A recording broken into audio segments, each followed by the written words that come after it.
Bueno, ongi etorriak izan zaitezte Koldo Mitxelena Kulturnearen eskutik, crossoverren telesaien kultura festival honetara. Bigarren denboraldia eta bigarren atalaia. Bigarren eguna dugu, atzokoa zoragarria izan zen benetan, eta asko eskertzen dizuegu gaur egun hemen ere egotea. Bueno, nik uste crossovertar gazteenak zaretela, oraingoz. Benetan, nik uste media bastante jetxi deula eta hoi poztekoa da. Ze hau jende anitzantzako da, publiko anitzantzako. Eta, bueno, guzti hau Gipuzkoako Foru Aldundiaren Kultura Departamentuak eta Kultur Factory agentziak antolatzen du, posible egiten dute guzti hau. Eta gaurko gaia dakizuen bezala, euskarazko telebista fikzio izango da. Baina bihar ere, ordu berean hemen, Koldo Mitxelenan 7:00, San Jose eta Kobeagaren arteko elkarrizketa dinamiko bat izango duzu. Beraz, biharko ere posible bat duzu, ez galdu. Zuek ere etor zaitezke mediak pixka jeisteko urteena, eta autografoak eskatzeko. Eta, bueno, esan bezala, gaurko maingurua euskarazko telebista fikzioa da, eta honetaz hitz egitea eta Goenkaletaz ez hitz egitea pekatua litzateke. 21 urte iraun zituen Goenkalek. Eta, bueno, arrasto utzi du, itzala handia utzi du. Gaur egun badira bestelako ekoizpenak, Bagoaz adibidez, eta Goazenek, arrakasta itzela dute hemen, ditugu, euren publikoa, bestea beste, baina posible izango da berriz ere Goenkale bat egitea, hain beste iraun dezakeen telesail bat egitea, euskeraz egitea adibidez telesaiak zerbait bereziagoa ematen dio, zerbait dugu kontran, alde guzti horren inguruan zinegitze ingo du eta Bagaizka Izagirrek. Nola ez profesional, bikaina eta aparta, plazerra da niretzako bea aurkeztea, eta niretzako nik uste telesaien euskal kritikoa dela esango nuke. Bai, bere pasioa da, bere ofizioa da, argian, gaztean, Euskadi irratian, entzun edo, irakurri dezakezue, baita Gaztezulon eta zinea.eusen besteak beste. Beraz, bera izan dadila, datozen gonbidatu zoragarriak aurkeztu eta, eta ea ze plazaratzen diguten gaurkoan. Mila esker, etortzeagatik eta zurea da hitza, ezka? Eskerrik asko hitzengatik Maitena. Lehengo bideoa jarriko dut, eta gero ingo ditugu aurkezpenak.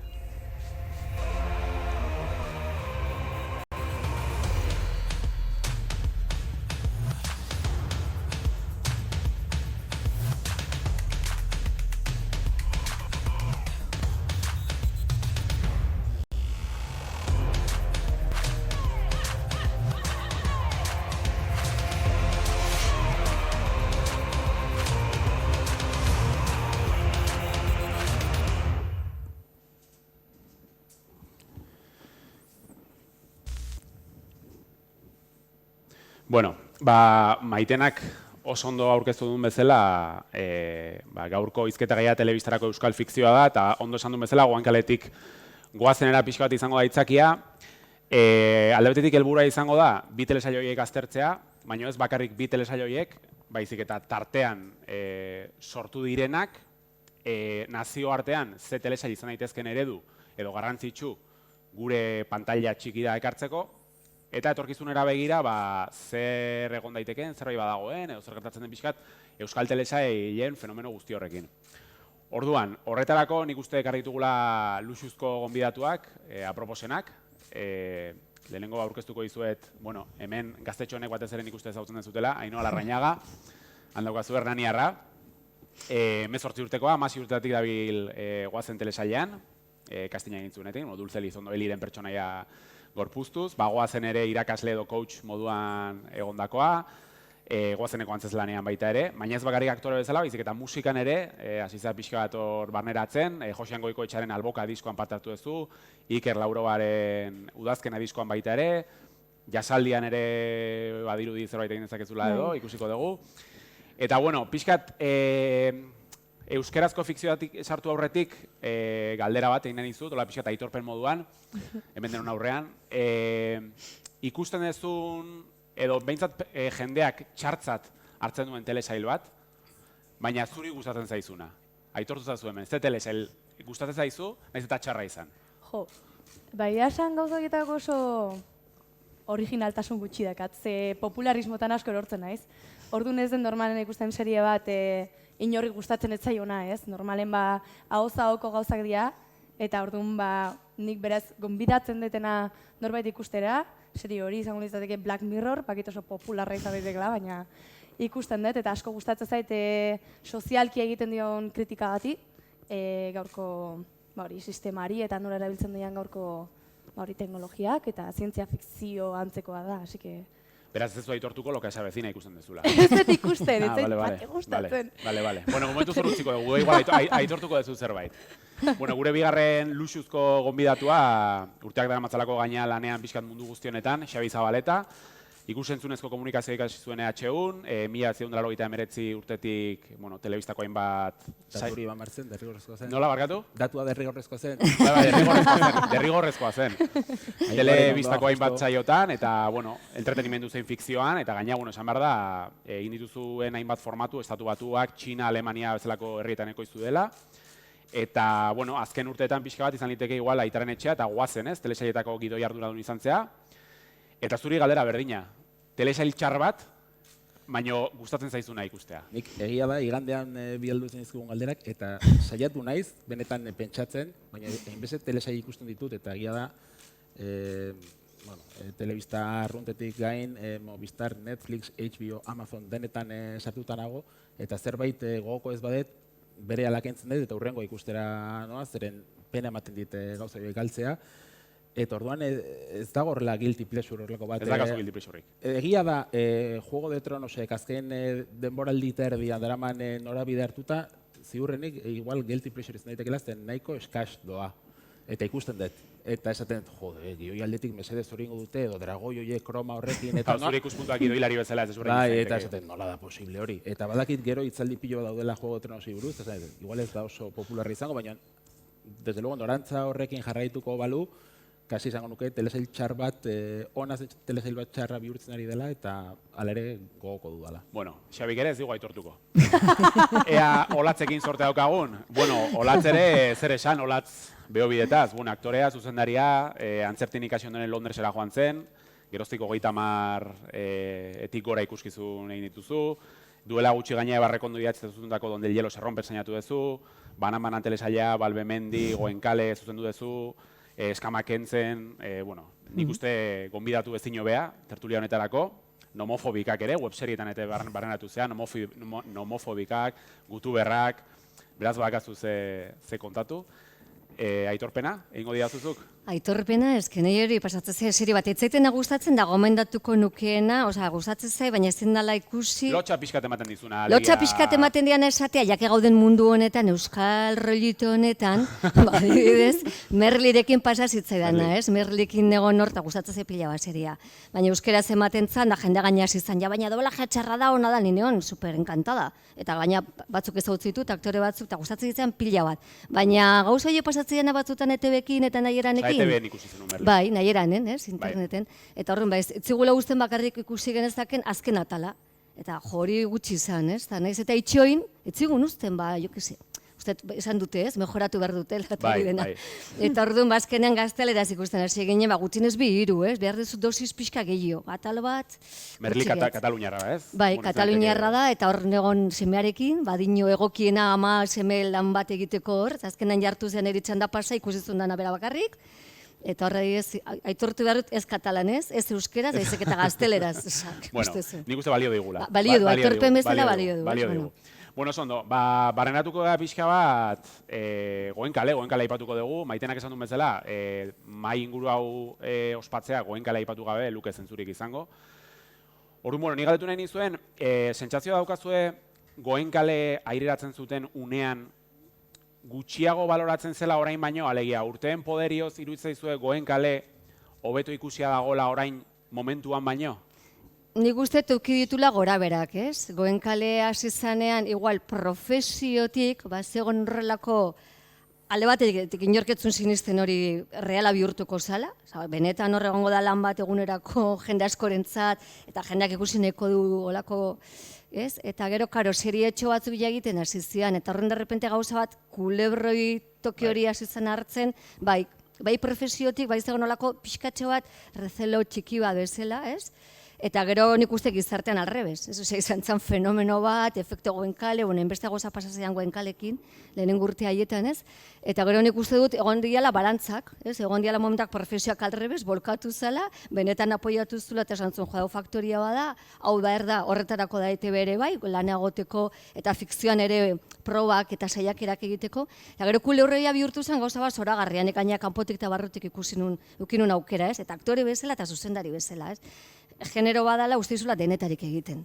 Inork ez dizu esango hori gehiegi da, edo, gazik gehiago eskatzen zitzaion, ez? Goenkalen egin ziteken denetarik. Eta hori marabila bada, ez? Bai gidoialarientzat, bai aktorentzat, hartzen zenion puntutxua eta divertigarria zen, eta drama zanean oso dramatikoa, eta horren bai uste dut eukiditula gora berak. Leku horretatik, de ona, txarra, orain igual ja frekismo horretan ja izangoa lo más, ez? Kitsch. Ezakazu sentsazioa gaur egun adibidez ja ezin dela igual, ja oso ondo ikusia dago Goenkale, eta ja ez dago ja kritikarako joera.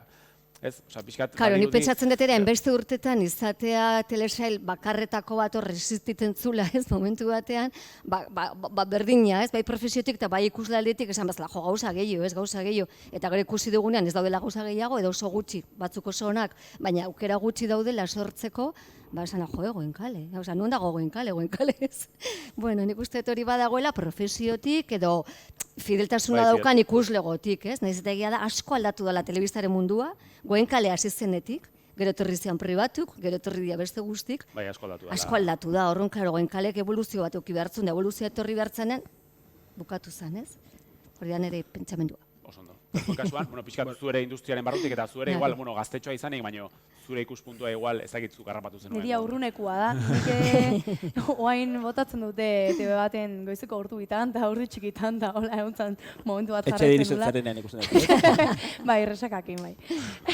Ez, baina, nik urrunetik bizi izan deten gauza bada, eta nik ezagutzen dut gehiago argumentu bezala, oda urrutetik argumentua ikusita bizi izateaz baino ez. Eta nik bai ikusten dela formatu bat nahiko telenovelantzeko bat, eta beren momentuan kriston arrakasta zala, ze hala ere Espainian enpresetanta hola ere horrelakoak sortzen hasi zian, La que se avecina, eta beste hainbeste, dala leku bat, eta leku hortan pertsona erdinak, edo beste hainbeste, eta gauzak beraien artean gertatzen zirela, bai gozenen ere, ez? Baina nire ustez gaur egun bai aldatu dela, ez? Horren kapritxoa.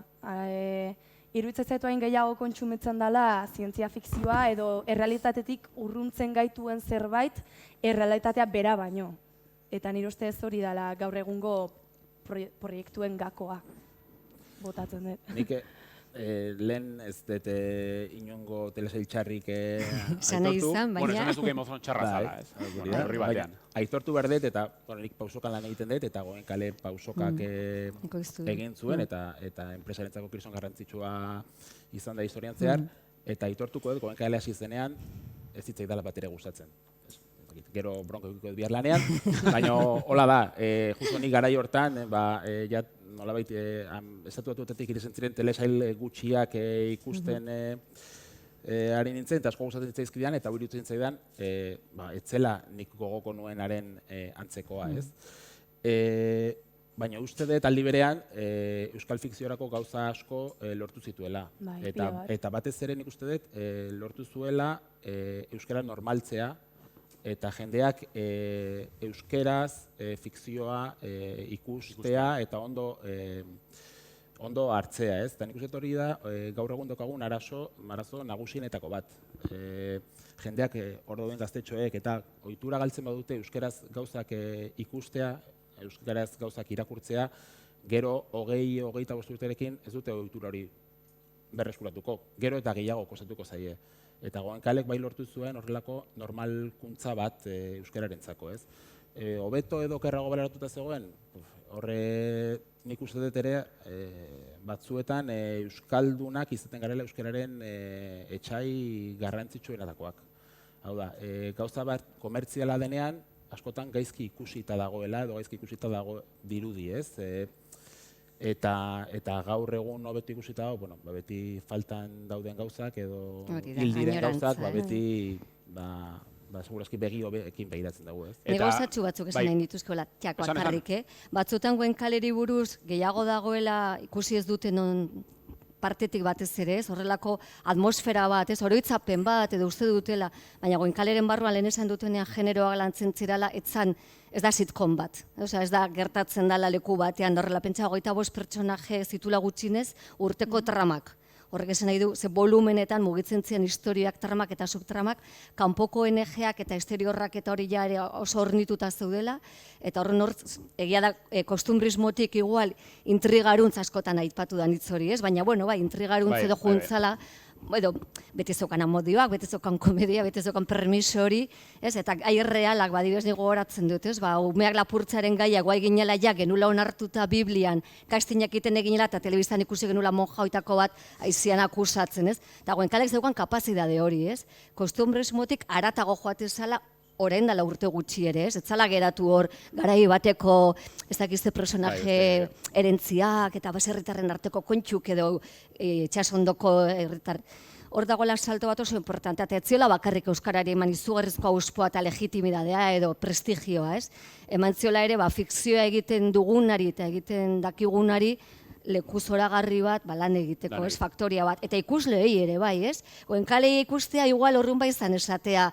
Nik ikusten dut, baina ez da esan behar, ez? Badaudelako beste serie hobeak, Martin, ez dakiz zer, hobeagotzat jotzen ziranak, nola ez, batzu balio zuten, itentzen ordu erdi egunero, balio zuten 58.000 eta besteak ez, egiten ziran beste kopuru eta baremo batzutan. Goenkale egiten zen oso diru gutxikin eta oso denbora gutxien. Nik hori deskubritu nuenean barrutik, jatu nintzen impresionatuta.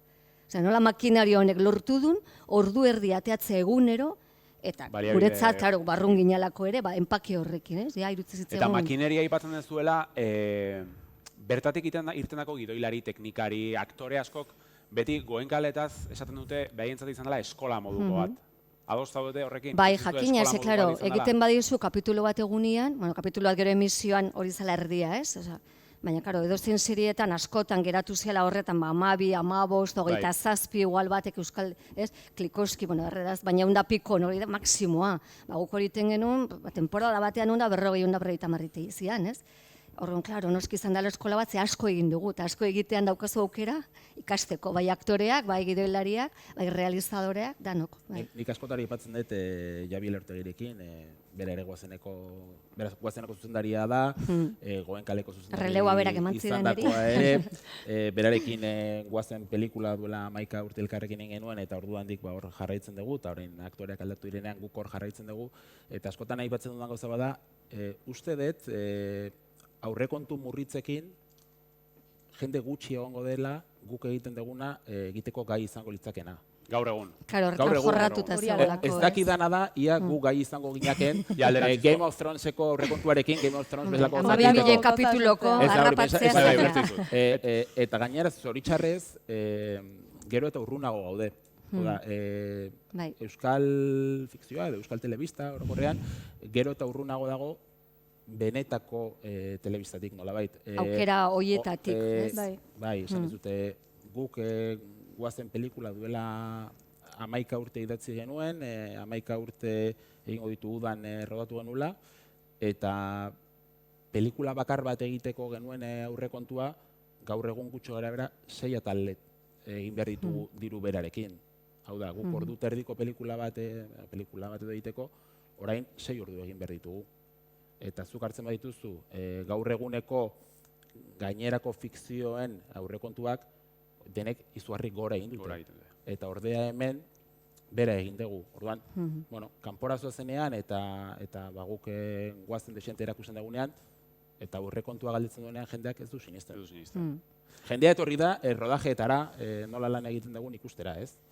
Orduan, hobea, okerrago, baina egia da, ikasi degula, gidoilariotatik, aktore, teknikari guztietara, era batera lan egiten, nik uste dut, gauza duinak egiteko, denbora oso gutxian eta diru gutxirekin. Aldaiketatekin gehien. Zalantza da, ia gai izango ginaken, diru gehiagorekin, gauza desente hobeak egiten. Jagien ikusgarriagoak bai, baina... Espero ezagun noiz bai daukera hori eukitzea. Nik zalantzan ez nuke jarriko, ez? Ikusi dut ze maila dagoen Euskal Herrian. Zoritxarrez gertatzen ari dena da, jende guzti horretatik aipatu ditugun asko ja plan B hori A bihurtu dutela, ez? Eta orduan jende asko galtzen ari garala sektorean. Eta nik uste dut hori ez da gure ardura, gurea, baina batzuena bai da.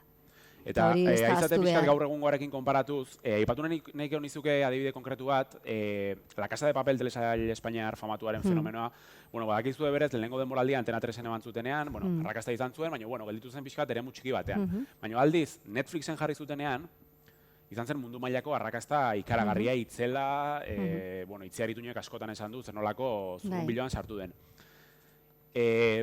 Posible ikusten dezute, gaur egungo plataformak erabiliz, Netflix, Amazon, HBO dana delakoa, euskal telesailak, ez dut esango berriak ekoiztea, baina jada existitzen diren euskal telesailak imaginatu goenkala aipatzen ari gara.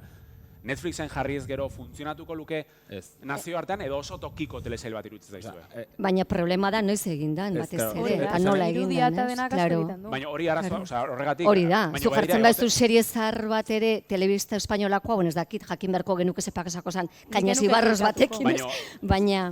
Zu jartzen baldin badezu, ez dakit Twin Peaks, 20 urte dazka. Baina Twin Peaks ja badauka beste maila bat, ez? Baina jarri zazula que se abezina, edo jarri zazu ez dakit, ez? Puente Viejo bat. Hasi behar dugun lehenengo gauza da, guk ez ditugula estandar minimoak betetzen teknikoki gure aurrekontu mugatu direla eta. Hau da, Goenkale etzen HD-an grabatzen, bukaeran falso HD batean ibili ginean. Hau da, ja hortik azten garenean, gaur eguneko telesailak egiten ditugunean ere, guk ez dugu Dolby egiten edo gaur egun 4K erabiltzen da guk. Bueno, aldegun neurrian egiten dugu ez.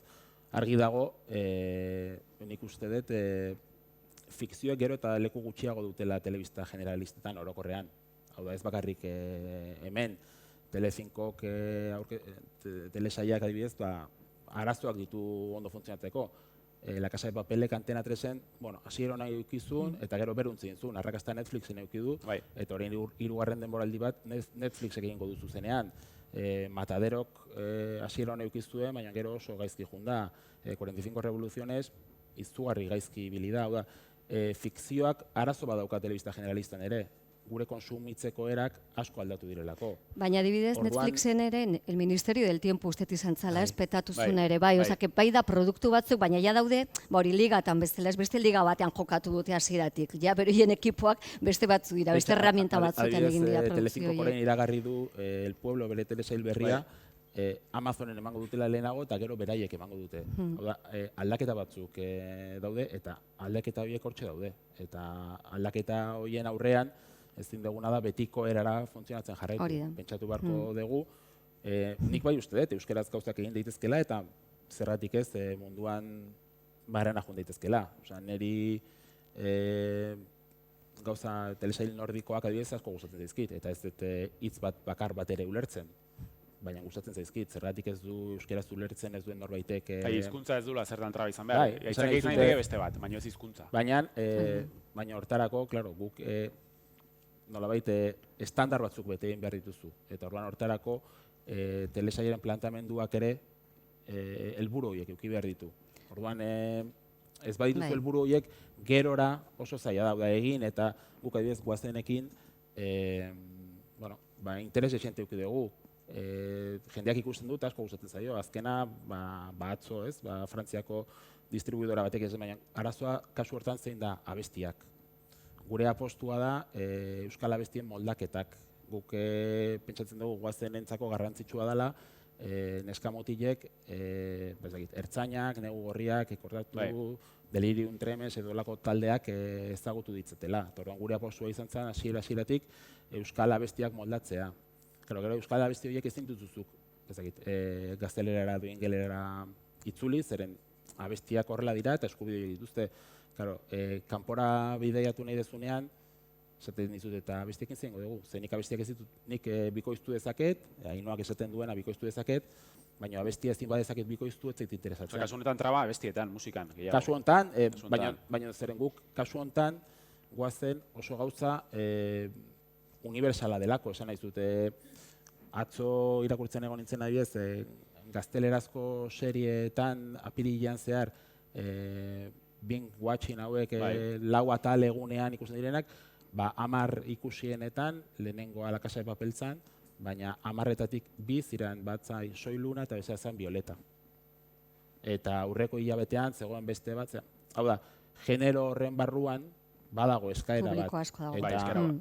Badago, eta orduan, guazen kanpora eramaten dugunean, jendeak ikusten dut, eta ostra, atzo ez dizut, eta baina gero, gure kasu hortan, guazenen kasu konkretu hortan, traba bat abestiak dira, ez? Traba, baina hori bietala guk aukeratutako gauza bat kasu hortan. Nik uste zurera bueltatzen, Casa de Papel, aipatu duzunez, ez Casa de Papel oinarrian ja dauka gauza fundamental bat nik uste dut gauza kondo funtzionatzeko, gero pasako da, ala ez da pasako badakigu hau ere, ez? Bai. Eta da gidoiak itxita zeuden.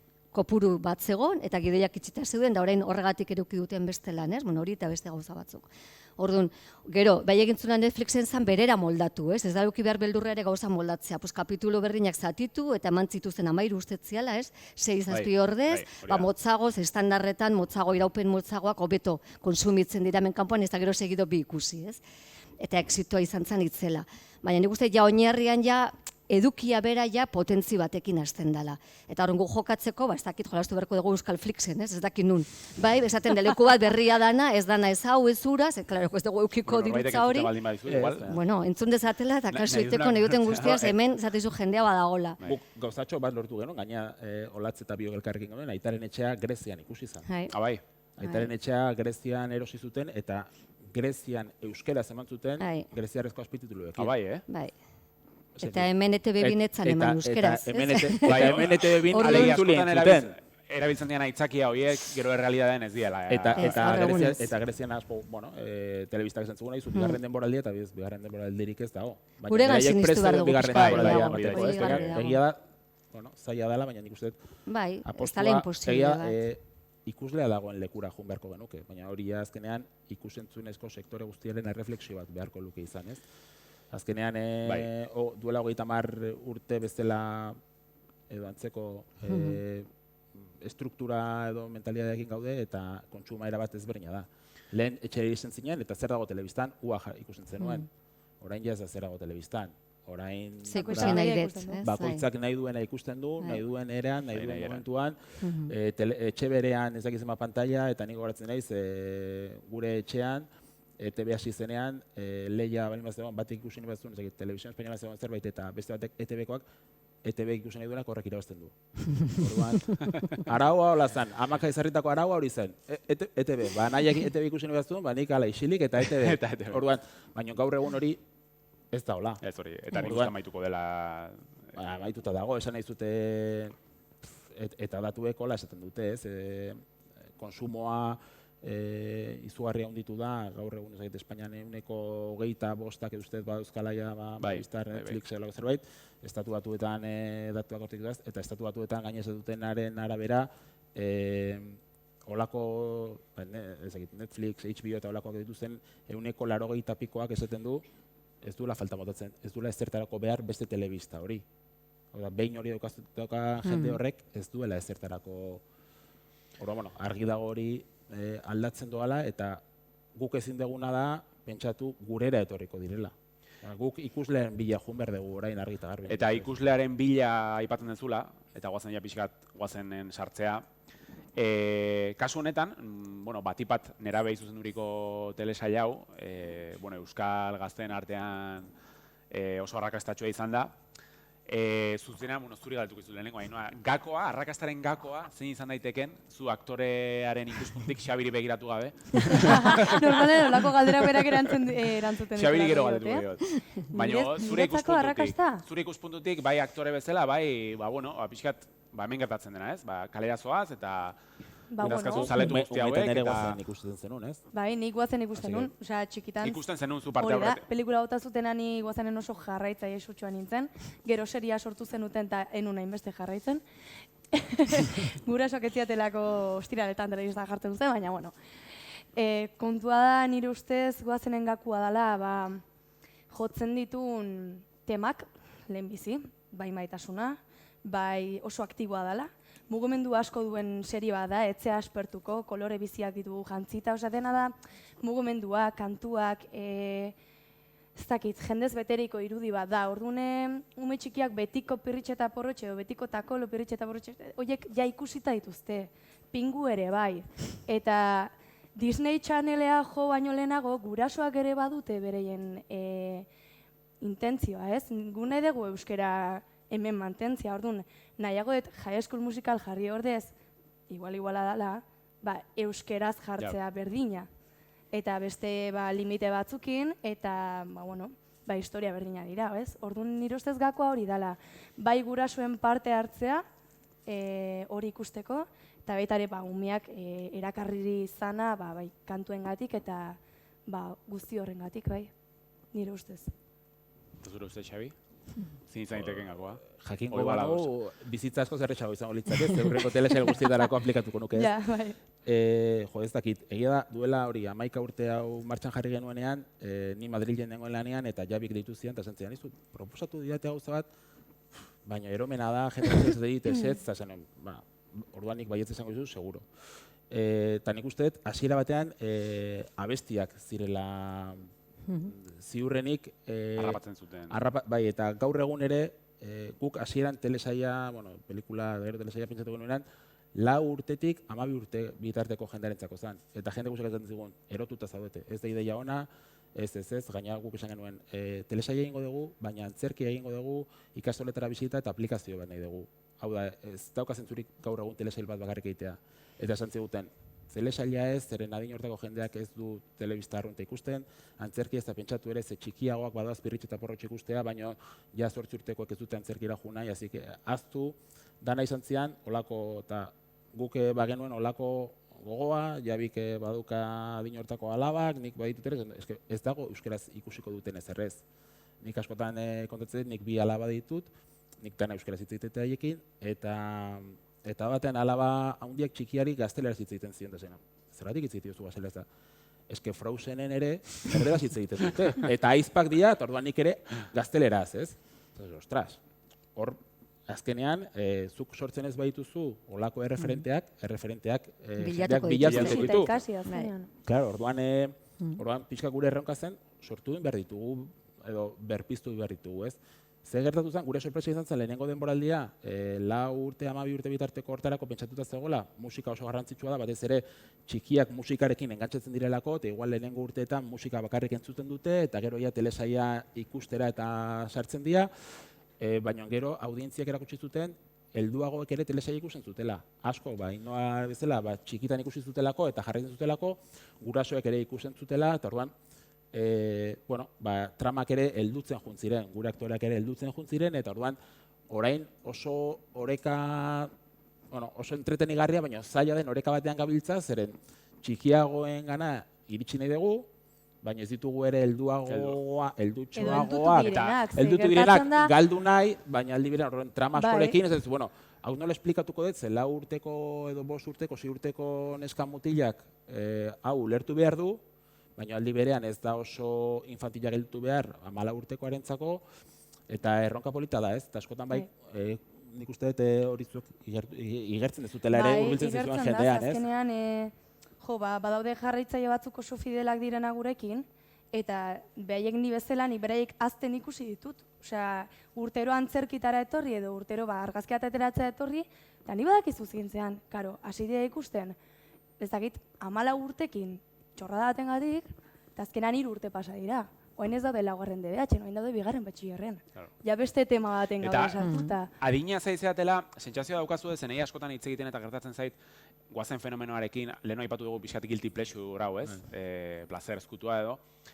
Gaztetxo honek bai aitortzen dutela, ikusten dutela goazen, baina badago adintarte bat, 12-16 bitarte, esaten dute, ez ni goazen ez dut ikusten, baina ikusten dute. Bai, ikusi dezake. Esan ez dute, gauza guztietan, nolabait serie, pelikuletan da, beti aspirazional horrek beti ondo funtzionatzen du, ez? Hau da, nik 12 urte ditu danean, ez dut 12 urteko protagonista bat ikusi nahi, eta gutxiago 8 urteko norbait. Ikusi nahi dudana da, 16, 17, 18ko, eta 16 urte ditu danean, nik nahi dudana da, 20-25 urteko jendean, eta horrek beti horrela funtzionatu izan du. Gero ja, helduagoak garenean, bai ikusi dezakegu umeen zeakin, nostalgia puntu batekin, ogartzeakin, ez? Hori hola da, guk argi ikusten dugu, eta batez ere mutilak lehenago irteten dira. Hau da, neskek fideltasun gehiago daukate horretan ere bai, ez? Eta adin gehiago, eta mutilak igual, 10 urtekin, ja lotxa gehiago daukate, eta hori bai igertzen da, gero guk ikusten dugu, zuk nabarituko ez du, ze jende asko hurbiltzen zaitu, eta adin guztietako jendeak ezagutzen zaitu. Gertatzen zait askotan, denek gertatzen zaigun zerbait da, kalean gaude eta igual, ez dakit, txosnetan, ez dakit, gazte giro jendearen lekuak eta la. Kontua da, jutezean area, zu badakizu, txikiak ez dute lotxik ez, hogeitik ez dute esperimentatu puntu hori, baina gure adinekoak edo zarragoa direnak, begiratu, bai begiratzen zaituzte, goitik bera, badakite oso zeintzean. Igual ez dute kontsumitzen, baina badute oaizpa txiki bat, edo lengusina bat, egun guztia gozeneko karaokea jartzen da bilela, edo badakite zeintzean, orduan ez dakitan kontsumitzen dutela, ze ez dut uste kontsumitzen dutela, ze egia esan guazen ez da nire ustez nerabe bat, hau da, 17-19 urteko pertsona baten produktu egokiena, ez? Fisika o kimika igual izango litzateke askoz gertuagoa edo lantzen ditun temengatik, esan nahi dut askoz beste limite batzuk dituen serie bada.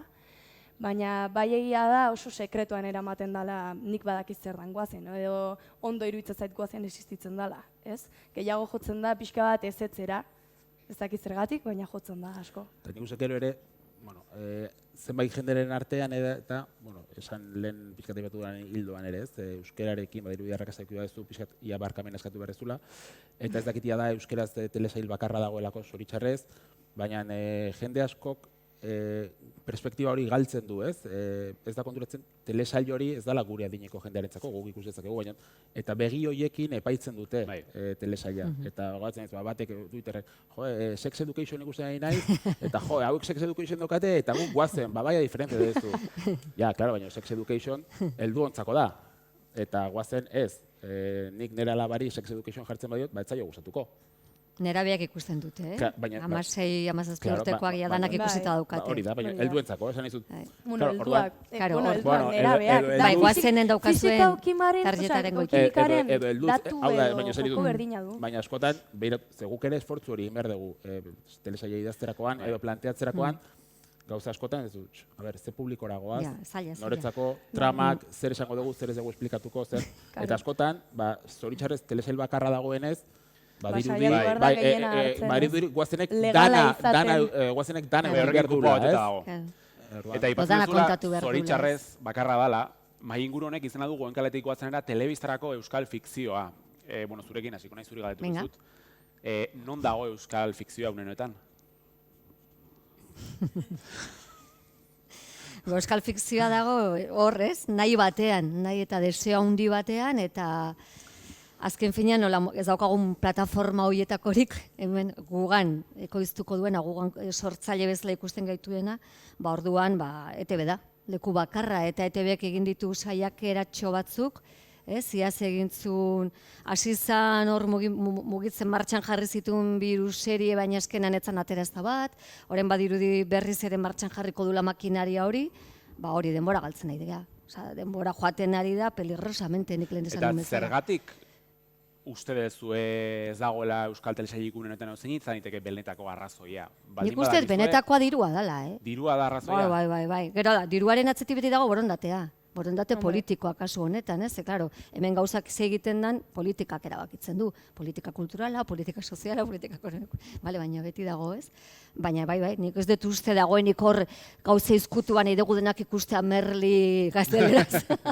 Eta gu doblatuko dugu merketxoagoa dalako. Nik uste dut benetan ohitu garela, gerala kolokatu dela ETB bera ere, hau daukat, eta hemen nago, eta ezin dut gehiago, eta hori atzeago daudenak, ardura gehiago daudenak, nik esan du lehen, ez da bakarrik euskaldunontzako materiala jana sortzea guk egiten ez badugu, besteak egiten ez, besteak kriston arrakasta dute, orduan jana egea, seriak ikusten egea, pila, ez orduan, nik uste dut hor dagoela, esan, hau hone bai funtzionatzen du, fikzioa egin behar da, zenbazian arrakasta eukitzen dutenak 20, eta 80, ez dakit, 30, baina 100 egin behar dira, ez? Okindegien bazabiltza, ingo dezu gero gaztakua, gero olako forma, gero enera ematen da, baina okindegia beti dago martxan. Fikzioa egin behar da. Eta zuekola mundu horretan zaudetela, askotan entzuten dira albisteak, egingo diala, ez diala egingo. Benetan sentitzen zuen zerbait mugitzen ari dela hor? Benetan, nik esango nuke, pixkat gizartean txertatu dagoela, pixkat kezka hori, nik uste kezka badela. Baina sentitzen duzu kezka hori baita ere egon beharko luketen gainean dagoela? Sentitzen duzu zerbait mugitzen dela benetan hori aldatzeko? Galdera zaila da, zeren... Hain ez pixka sentibenez. Kezka nik uste dut badaukatela, baina gaudela pixka bat hor. Sentsazioa, kezka hori dagoen. Nik pixkat lehen aipatzen izunaren hildoan, nik uste dut arazoa strukturala dela, kontzeptu aldetik. Euskal ikusentzunezko sektore osoa birpentsatu beharko litzakela. Eta ETB da Euskal ikusentzunezkoaren plataforma gaur egun bakarra eta dena hortik pasatzen da, edo denak hortik pasa behar du, ez bakarrik telesaiak. Zine pelikula bat egin nahi badezu, ETB-ren intereskarta behar duzu hortik diru bat jasotzeko, ze bestela zaila daukazu euskarazko pelikula bat montatzeko. Hau da, ikusentzunezko guztia, euskarazko guztia, azkenean edo ia guztia ETB-tik pasatzen da. Eta igual hor, gauzak birplanteatu beharko lirateke, ez? Nik askotan esaten dut, ETB-ek ezin du Peppa Pig erosi, ezin du Patrulla Kanina erosi, baina eski umek hori ikusi nahi dute. Orduan, igual ez dakit, igual erreflexioa izan beharko litzake, guazen diru bat jartzea, Netflixi deitzea, HBO-ri deitzea denako, esan, nik itzuliko dizkizut Peppa Pig eta itzuliko dizkizut Patrulla Kanina eta euskaraz egon daitezela hor. Oda, Movistarren gozatuten badaude euskarazko azpitituloak, Eusko Jaurlaritzak badatuta. Nik ez dakit, ia hemen euskaraz hitz egiten duen jendean ez dakit, ia norbaitek hori, aukera hori noiz baitera bili duen. Eta... Eta zen modu zeuden? Bai, txukun. Baina, esan ditut, nik horrek euskara laguntzen du? Gutxi. Nik uste dut, gutxi. Peppa Pig eta olakoak euskeraz eukitzea Netflix batean, igual horrek gehiago lagunduko liguke. Orduan, nik ezin badet, zeren gaur egun ere horrela da, esan ditut, zuk naiz, ETB-ek nahiko balu Peppa Pig erosi, Peppa Pig-ekoek iguaneko distribuidorakoak ez lioke eta inoiz ETB-eri salduko. Beraiek saldu nahi dutena merchandising-a da. Eta merchandising-a saltzeko zein behar dute, gehien ikusten den lekuetan egon. Hau da, ez zaila interesatzen ETB-en egon. Orduan igual, aldatu beharko genuke gure planteamenduak. Eta telesaietarako gauza bera, Telecinco ikusi ez du, lehenago Amazonen emango dute, eta gero Telecinco emango dute. Igual refleksio batzuk egin beharko genituzke, beste finantziazio bide batzuk bilatu, beste planteamendu batzuk egin, eta igual ETB-ek bigarren lehioa izan beharko luke, eta saiatu beharko genuke euskarazko zeo zer olako plataformaren batean. Baina horrek denak sektore osoa implikatu behar. Estrukturalagoa dela arazoa. Bestela, azkenean denok gabiltza, aldegun neurrian bizirauten. Orain, Euskal ikusentzunezko sektorearentzako biziraupen moduan dago. Ez dago, esan honu dituzuke pentsatzen... Lehiatzeko moduan edo bizirautea. Bizirautea da, helburua. Eta horren dela 10 urte oparoa zan, ez? Konparazioan, horren esan nahi dut, agoatzen naiz lenguan ere ipatzen zala, ez gallegoak, eta jarritzen dutela produkzio asko egiten, eta ez? Esaten da, baina ezkemeneten egin da produkzioa. Horren zailagoa da gero berriro ere txampa horiek hartzea, ez?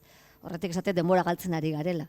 Importantea dela modu batean da bestean ekoizpenak bultzatzea eta dinamika hauek ez geratzea, gu webseriekin hasi geran moduan, egongo dira beste hainbat formato eta formula replanteatzeko eta auspoa emateko, ez? Aipatu duzue, pixkat, umeak, publikoa, etorkizuneko publikoa, aipatu ditugu ere bai pixkat kontsumitzeko modu berriak. Irakurren egin zuen, berria egunkarian hain zuzen, Garazi Goia, BBC-en lanean orain dela 10 urtetik dabilen pertsona, asko dakiena gaina gai honen inguruan, irakurriko izuet zatitxo bat, eta besterik gabe jakin nahiko nuke, adosta beten edo ez. 4 urteko nire alabak, Garazi Goia Londresen bizi da hori aipatuet. 4 urteko nire alabak, Londresen bizi dena, Netflix erabiltzen du gustoko dituen marrazki bizidunak aukeratzeko. YouTubeen, pirritxe eta porrotxen bideoak ikusten ditu. Netflixen, ez badu nahi duen aurkitzen, Skyren aplikazioa irekitzen du. Alexari galderak egitea ohikoa da berarentzat. Badaki Sirin orden. Nire alabak badaki ETB3 euskeraz marrazki bizidunak dituen kanal bat dela. Baina oso gutxitan ikusiko ditu bertako edukiak telebista pantalla batean. Nire alaba Londresen dago. Eta hemen, telebista sektorearen aurrerapenak lehenago etortzen badira ere, Goierrin dagoen 5 urteko nire iloba ere, jarrera oso antzekoak, berdinak ez esatearren, ari da garatzen. Haiek dira etorkizuneko audientzia. Guk ez badugu egiten, guri egingo digute. Bestela besteek, Netflixek, Amazonek, eta antzekoek, egingo digute guri. Eta hoiei etzaia xola guk zer sentitzen dugun. eta bueno, gero esaten du, agian berandu egin izango dela erreakzionatzeko. Uste duzue guk ez badegu egiten aipatu ditugun plataforma guzti hauek guri egingo digutela, osea, gure gain etorriko direla. Daude ja, ez? Osea, orentxe bertan ustatziala, Estatu Batuetan 500, larunda ez dakizan, bakasi 500 serie atatzen dira. Bai. Pentsa danak ona iritsiko, ja. Ez dakitanak, baina asko. Bai. Orduan, eta ez dakit, nik askotan diten txiste txarro hori, baina Thanksgiving dana dakigu zer dan, ez? Edo Acción de Gracia, eta hori, ez dut esaten ez dagoenik ongi, hori jakitea, baina ni batzutan ikuste ditut gauza amerikarrak, eta ni ja oso amerikarra naiz. Osea, ja falta zei banderarekin bukatzea horrela, porque ja badakit zer motibatzen naun, ja, ez? Eta ez esaten berdina inberko litzakenik ikurriña batean horrer nion, ez dakit. Baina esan idurana da, badagoela hor beste mundu bat, globalizazio gauza hon asko dituen, segurazki globalizazio honetan, peligrosoak direnak, ez? Eta gurea ez badugu balorea ematen, Basajaun etorri behar da, bastango historia hauek, ez, pelikula hauek, esateko Basajaun dago hor, venga. Hemen ditugula gure gauzak ere bai, besteenak dirala ere bai. Ez batzutan pentsatzen dugu iguatzen naiz, eta ETB-ko jende batzukin izketan, ez? Baina gurea, bueno, gurea, baina kasu hortan amezketako marabillosa hau genuen gurekin, ekoizpen taldean, ni bezain pija, friki edo eroagoa zan. Eta han bizizan, batzutan kontzeptu horiek euskalunak zer gehan, ez? Nik uste, irikiak izan behar deula konfiantza gure profesioko jendearengan, eta ausardi horrek ez gaitzala pentsatu euskal kulturarekin lotuta dagoen ez hobea, ez txarragoa da. Guregan ez duzula sinisten esango zeruke? Guregan ez dugula behar bezala sinisten, bai. Bai, nik uste dut ez. Argi eta garbi. Euskal kulturarekiko daukagula horrelako gauzatxu bat, ez? Bai, kanpotik izan behar digutela jauz interesantea. Eta horren gehatzen geha, hori gure lau gauzatxoiekin, justu, ez? Eta nik uste denetarik itzen dezakegula, eta beti guk egindakoan gure tokia emango diogu, gure humorea, gure gauzak, eta hori ere importantea da. Beti nabaritzen da gainea, dependen du naun sortua produktua, Claro. Nabaritzen dut, noiz den serie frantses bat, espainola, ala Inglaterrakua, edo eskozesa, eske nabaritzen da, ez dakit, da txapa bat balu bezala, ez? Atmosferan nabaritzen da, humorean ere bai, pila bat, eta nire ustez ez dela ezertaz gure burua behartu behar zerbait ez dakit nolakoa sortzeko. Sinezgarriagoak iruditzen zaizkizu. Argumentua ona bada, funtzionatuko du. Ezer behartu gabe. Eta nahi baldin bada, noski. Eta aitzakia dirua bada beste bide bat, gaina zuk oso ondo ezagutzen dezuna, webserien mundua izan daiteke. Ze iruditzen zaizuen webserien mundua, igual zu gazteagoa zehala ezakitik webseriak ikusten dituzun interneten, sare sozialen garrantzia pixkat konparatuz eta bar, zure kasuan homofobika, gutuberrak eta egin dituzu. Izan daiteke beste, pixkat euskaldunon artean ari naiz, izan daiteke beste bide bat, webseriak sortzea, sortu ziren, hain dela gutxi txoministak adibidez, interesgarria, badaude hor beste... Hor dago beste bide bat, eta hori bai ez dela geratuko, ez? Hor badauka formatu txikiak, eskuragarriago egiten duen produktu bada. Baina hor ere, euskarazko produktu bat ozeano handi horretan interneten jartzen baduzu, oso erraix egin dezake glu bera, ez? Esan nahi dut, oso zaila da erakustea. Horren gure kasuan konkretuki ETB genuen, bigarrenean gutu berrean, ez? Bultzatzaile. ETB-ra iritsi zen. ETB ekoiztu zuen gure bigarren webseria txikiantzalako, berein apustutxoak ere egiten hasi nahi dutelako, eta baina, badakigu guk apustu txikiak izin dira, gero txikiak izan promozioan, ez azpitik heldutzen duena, haundia izan behar dela, bestela interneten ez da ikusiko. Oso importantea da gu lehenengoa berriarekin atera genuen hemen egon ginean, eta horren ETB-ekin atera dugu eta hemen egon gera. Horrek esan nahi du behar ditugula indar guztia jarri, sinistu berriz ere, eta esan promozioan jungo geha tope, eta esango dugu gutu berra, gure produktua. Eta ikusiko dugu, gero ikusiko dugu, gustatzen zaiguala ez. Bueno, hori da beste maila bat. Baina oso importantea da euskal produktuak hartzea bere lekuaz. Egiten dan bezala beste gauza guztiarekin, janariarekin, claro, hori da, ez? Hori da, prestigioa matea. Oso herri txiki batean gaudela, eta egia da globalizazio batean barruan bizi garela, ez? Garazi etorri izan duela urte bete edo horronan, eta oso interesgarri izan zen, berriak elkarrezketa ere irakurri nuen, tenik zut, garazik hitz egiten duena dela, pixkat lehen planteatu dudan hau, ez? Hau da, umeek eta gazteek eta ja, inkluso helduok, aukeratzen degula nun ikusten ditugun gauzak. Orduan, ezin diozu inposatu edo ezin diozu, orduan, zailtasun horren aurrean, guk jarraitzen dugu, duela 30 urteko paradigma berdinakin. Eta orduan, horrek, arazo bat eramaten gaitu, zen jendeak ez du berdin konsumitzen eta gaina ez du berdin konsumitu nahi. Eta orduan hor birplantamendu bat egin behar da. Gero nik uste ere autokritika egin beharko genukela adibidez, euskal munduan askotan oso gutxi gea, eta badirudi ere oso banatuta gaudela. Talde badago, beste talde badago, ez honek egiten badu nik orduan ez, besteak bai, ez dut, ostia. Laukatu gea, eta ja, ez dut esango Gipuzkoa eta Bizkaia eta bestea, baina badirudi, eta askotan koste egiten zaigu elkarrekin jutea, ez? Eta sinergia batzuk bilatzea, eta sinergiak egon litezke, eta nik ez dakit zergatik, nik ekoiztetxe baten lan egiten dut, baina ez dakit zergatik ETB-ek egiten dituen gauztak gero ez diran, ez dakit berrian saltzen eta besteak ez dakit zer eta zergatik ez dugun sortzen, ez dakit. Ez dakit oso ondo zeintzuk diran, hor beste jende batek eman beharko lizuke erantzuna, ez, baina hain gutxi izan da, oso kolaborazio gutxi dago. Eta bideen artean, gure artean. Martxan dizina marketingak gainera garrantzitsua gaur egun, ez? Gutxi balen bagera, indar gutxi egin badezakegu, eta gainera bakoitza beretik balen badijoa, etorkizuna zaila dela, ez? Orduan, nik uste dut, ez nuke ezkorra izan nahi, eta nik uste dut, lehen hitzaldi hasi bainoen, Txernobil telesaiari buruz hitz egiten HBO hasi izan aste honetan. Oso ondo dago, Txernobili buruz da, eta denek inglesez hitz egiten dute. Eta, jode, zergatik hitz egiten dute inglesez, eta ez da, ostia, segurazki, beraiek izan dirako lehenengoak, izan dutela, apostu egingo dugu serio negatik. Igual, biharko egunean, etorriko norbait, inglesez egingo duzakit, etari buruzko telesail bat, edo gure gauza batena. Guk egiten ez badegu, beste norbaitek egingo du edo egin dezake. Orduan, egin ditzagun guk, apostu egin dezagun, eta ikusi dezagun, guk baditugu historiak, eta guk egiten ez baditugu, eta honak badira azkenean mundu osoan erakargarriak diren historiak, beste norbaitek egingo ditu. Baina ez zertan gure historiari buruz zertaz izan bat duen zerbait. Baina gure mundu barruan, nik esan nahi dudana da, gure mundu barruan, badaudela historiatzuk, Txernobilen kasua oso ona da, eta zerratik egiten dute inglés, zerratik ez dute egin Ukrainiako, postu egin dutenek, salgarriagoa dalako azken finean. Eta ekoizpena ere ez dutelako Ukrainian egin, esan ditut telesail ingeles bat Amerikar bada. Esan ditut, horiek euren hizkuntzan egiten dute, ez?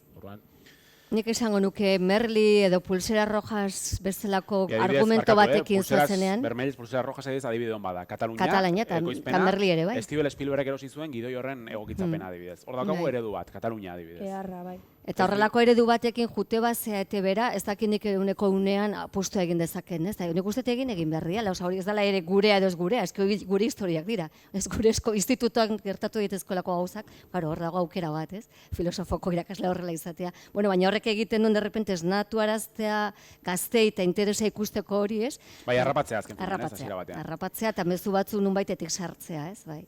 Eta Pulsera zena ere evidente izan da. Katalunian ere hemen baino asko sobeto daude. Nik uste modelo bat aipatzen nahi zinean, bueno. TV3-eko batez besteko audientzia gurea baino askoz handiagoa da. Gu kanpora goazenean, goazenekin Madrilera, eta kriston audientzia daukagu, eta ikusten dute zifra, eta kriston audientzia, eta bai, ETB-rentzako kriston audientzia da. Baina, karo, TV3-en hogeita piko ditu dutenean, orduan bai atentzioa deitzen du. Zuk eguneko 5, 6, azken bigarren demoraldiko azken atalak 9 bat egin zuen. Kristona da. Osa, indikan audientziaren menpe jarraitzen dugula. Hori da, indikan, bai.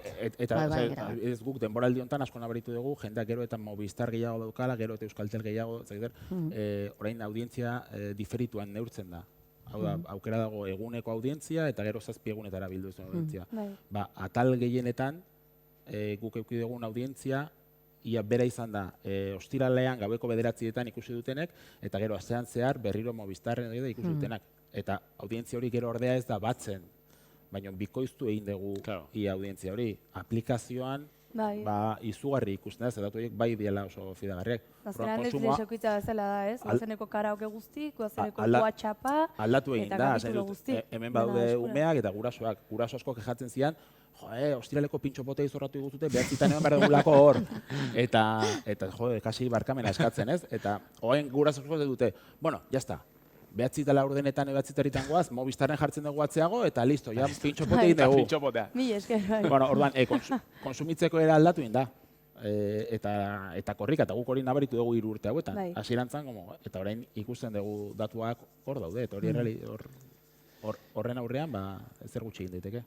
Nazioartea begira jarri baino lehen, pixkat Euskal Telesailekin eta itxiz, hola, bi galdera egin izkizueke. Lehenik eta behin, egin ez hola pixkat errepaso azkar bat Euskal Telesailen artean, ez dakit, Hasi Berriak, Bi eta Bat, Jaun da Jabe, eta bar, Balbe Mendi. Gaur egun, imaginatu ematen dizuela telesailen remake bat egiteko aukera, ze telesaila aukeratuko zenuke, hori lehenengo galdera eta bigarren galdera. Zuen esku uzten baldin baute aurrekontu mugagabe batekin, nahi dezuen Euskal telesail bat sortzeko, berdin zait generoa esaten baiazue, edo gidoi, edo historioa, edo aktoreak, edo nahi dezuena.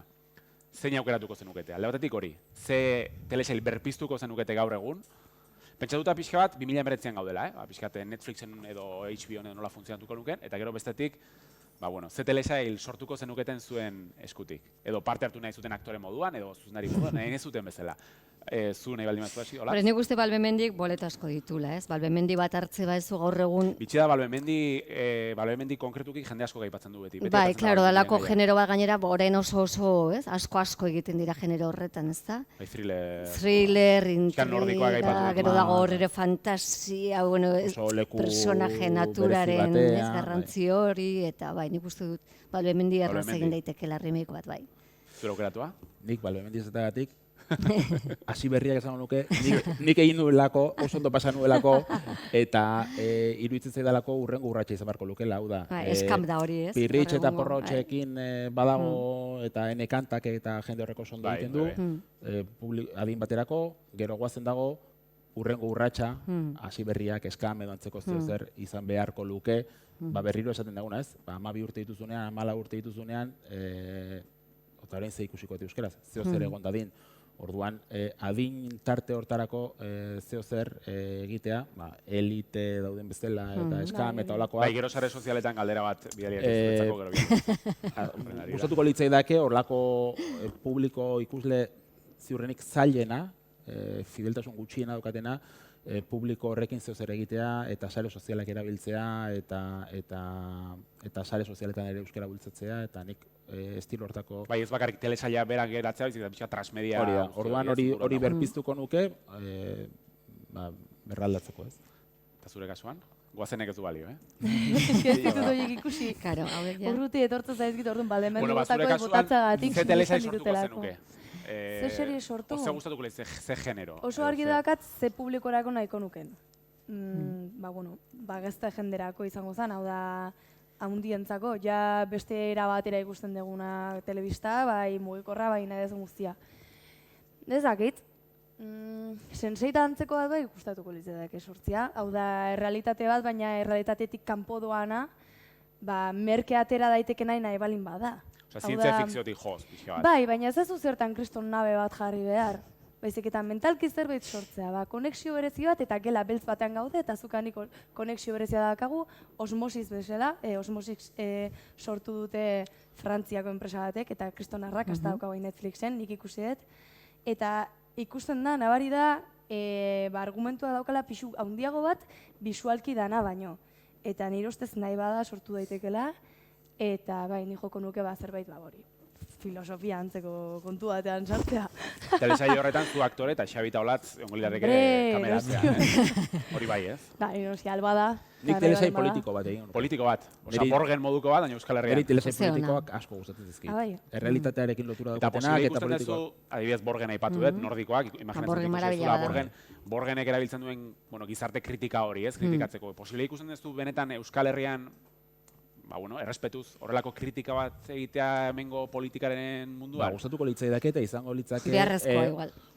Gizarte osasuntsu baten gaudenaren seinale. Borgen asko gustatzen zait, baina Occupy bezalako beste bat izugarri gustatzen zait, non batean Rusiak Noruega okupatzen duen, Bosch egon zan Gus Van Sanden serie lehenengo denboraldia izugarri gustatu zitzaidan, House of Cardsen lehenengo temporaldi batzuk gustatu zitzaizkidan.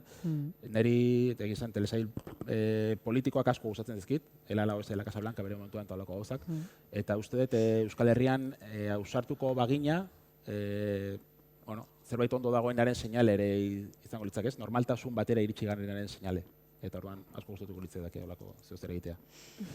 Eta gai izan, galdera pixka bat zaila da, baina gai izango zeinateke adibidez hemendik 10 urtera begira Euskal Herriko ikusentzunezkoen helburua edo ikuspegia zein izan daiteken, nola irudikatzen dezute? Imaginatzen duzu mai inguru hau hemendik 10 urtetara gauza berdinetaz kexatzen, gauza berdinak salatuz. Ez. Baina benetan, Espero dut, zer gustatuko litzaizukeen, benetan, hemendik 10 urtetara ze ikuspegi, zer ikusten dezute, nola ikusten dezute ikusentzunezkoen mundua Euskal Herrian orokorrean? Bolaren asuntu hau zaila da, baina ni positiboa naiz, naturaz, orduan ni pentsatzen dut, baietz, etorriko dala, webseriak etorri da bezala formatu berriak, plataformaren moduren bat aurkituko dugu denon artean, Euskal fikzioa, bai, auspo pixka bat emateko. Baina pixka Xabik esan duna, bizirauteko puntuan gaudenean. Bai, nik uste momentu baten horrin beharrala esplosionatu, ez? Bai, salto egiten dugu edo biziraupen modu horrek ere ez du urte askotarako. Baina kontuan hartu behar da, ja izan behar dela. Ez hemendik 10 urtetara. Nik uste dut adibidez zineman urratsa handia egin dela. Dena ez da ezkorra. Iruditzen zaizu zinema alde batetik joala hemen Euskal Herrian eta telesailak beste batetik? Ez que telesailak, hemen daukaztu Ainhoa, 18 urterekin, eta galditzen zuen Euskal telesailei buruz, ezin dizu erantzunik eman. Claro, azken 2 urtetan ez du ezer ikusi, berak entzuten. Ezin dugu esan bide ezberdinetetik daude, eta batek bide bat egin du, oso ona eta oso pelikula daude, eta bestea, errena dago orain, baina eske lehenak ikabe ibili da urte askotan. Bai, egia da ez dugula garrantziarik eman, baina nahiko larria da, Ainhoa ez gai izatea Euskal telesail bat aipatzea. Ez da zuregatik, ez da zure errua, kasu honetan gainea, baina... Errealitatea baten izla da. Baita, guen dola gutxi bile ginean, gutu erraketa hitzeiten, kokerrea, olako proiektu batean, master bat egiten izan gaztekin, ikusentzunezkoak, eta, formatu berrietaz hitzeiten, eta behiek esatzen zuen, eske guk euskaraz konsumitu nahi dugu ere, bai, egin. Bai, demanda, reala, beroiek oso garbi zeukaten baietz, besteak ere ikusiko ditugu, baina eske euskeraz, esaten zuen, ez? Eta, konfiantza hori badaukat, desio horrek eta indar horrek eta profesioak eta arduradunak hor momentun batean inberko dutela, ez? Olako, ja. Bai, elkartopatze bat. Aipatu ditugu nazioarteko hainbat eredu, nordikoa, Katalunia eta bar, orduan, nik uste interesgarria dela eta sanoa dela gaina, pixkan nazioarteko telesail batzuk, interesgarriak izan daitezkenak ala ez, ze baliteke. Orduan, galdu nahi nintzen, batzuk aipatu dituzue, baina telesailik ikusten duzue orokorrean, galdeki datu zait baietz, baina zein da gustokoena, zein esango zenukete, entzutea ikustea etorri den guzti hauei, bat, bi gomendatuko beharko bazenitu, ezte? Bueno, nik Black Mirror... Genikia denak txibatu ditut. Eta posibioa zergatik. Zergatik, badituzen gaien gati, daukaten bizio horren gatik, ez? Etorkizuna, oraina eta etorkizunera joateko, eta gauza kontatzen daukaten...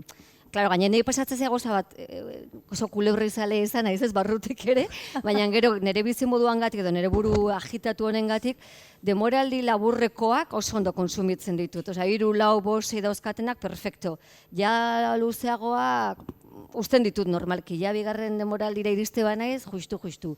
Eta Game of Thrones ikusteko asmoa daukat, eta horri gustatzen zait, baina... Lortu duzu mantentzen... Baina denboran oso luzea izan dalako ere, bai, ez? Horren karo errisa da mantentzea, ez? Baina orain esate, 3 denboraldi ikusi zerbaitena, zaila iten zaina, 3 kapitulo balin baira do, eta, beraz, miniserien aldekoa zehazu. Bai, ez, Little Lies, edo karriko dutela bigarren denboralia ekainerakoia, ez? Big Little Lies, edo lakuak, irutzen zaizkit oso potenteak, The Crownen, amorrazaldea naiz, ikuspuntuaren historia kontatzeko modu hori asko gustatzen zait, eta daukan kalidadeagatik, ez? Fakturan, gidoitik, aktoren aldetik, realizazio aldetik, orantxe Peaky Blinders, zure erruz, engantzatu naiz, eta da pasada bat, serie hori. Ez dakit, ez da, Pakita Salas bezalako serie bat, ez? Web serie batetik jaio dana, eman una saltoa. Hori izan liteke, pixkat, guztionen politena, ez? Aipatu ezakezula, esaldi berean Peaky Blinders eta Pakita Salas. Hori da, bai, azkenan dana da erakargarria. Eta dira bi oso mundu diferenteak, ez? Zur kasuan, Xabi? Neri oso zaila egiten zaite bat edo bi komentatzea, zeren egia esan aldi berean pila bat ikusten ditut. Eta argi daukat orain, ekainan 3. denboraldia hasiko da El cuento de la criada, azken urteetako niretzako telesailik hoberenetarikoa da. Beste genero batean counterpart ere iritzen zait oso interesgarria zala, edo dala. Serie inglesen artean erabatez berdina Fleabag asko gustatzen zait ere, Amazonen dagoena, batez ere berak kamera nola hitz egiten duen eta nola tratatzen duen. Looming Tower ere Amazonen ere gustatu nintzait. Venga, beste bat utziko izut. Eta moztu ingo izut. Eta zergatik. Mira, Olatzek esan du Paquita Salas, nik komentatuko dut, lagun baten telesaia dela, ere txikia erla, Gente Hablando. Gente Hablando. Fluxerren urtzik ezagutzen du. Fluxer zer da, Antena 3en, Atlas Mediaren plataforma, ez? Álvaro Carmonak egin duen telesaia. Izenak dioen bezala, bi pertsona hizketan, 10 minutuko atalak, tira motz bat, eta orain justo, jazken usun baiaztu, Nick Horbick egin du serie bat, oso antzekoa dana, ez dakitia ikusi ez duten, justo orain HBO-n estrenatu dute, inglesa da, eta asuntoa da ere, krisian dagoen bikote bat, terapiara doa, 15 urte daramatza eskonduta, terapiara doa, eta orduan terapia aurretik taberna batean gelditzen dira. Eta orduan dira, terapian sartu baino aurreko 10 minutu horiek. Eta euren arteko solasaldia, State of Union. Eta bueno, niri Nick Horby idazle bezala asko gustatzen zait, oaintxe hasi da, eta jazta isilduko naiz. Oso, apuntatu dena. Nik azkar Zure bukatuko kasuan, dut. hitz egin aurretik, sare sozialetan igual ez dituzu ikusi, baina esan didate galdetzeko Stranger Things ala Elite. Aber zein aukeratzen duzu, ez baituzu ikusi, ez busti. Baina esan didate galdetzeko eta dudari gabe, niretzako Stranger Things. Stranger Things, eskerrak. Ades gaude. Bueno, orain hori, zure gustuko. Bueno, Stranger Things, Osmosis, iruditzen zaitelako hasierarekin frantsesa zala. Kontuatu nintzen, doblatuta zeunan inglesez. Nolako oso ondo harrapatzen, hain zan ona argumentua, nula ubikatzen frantses produktu batian.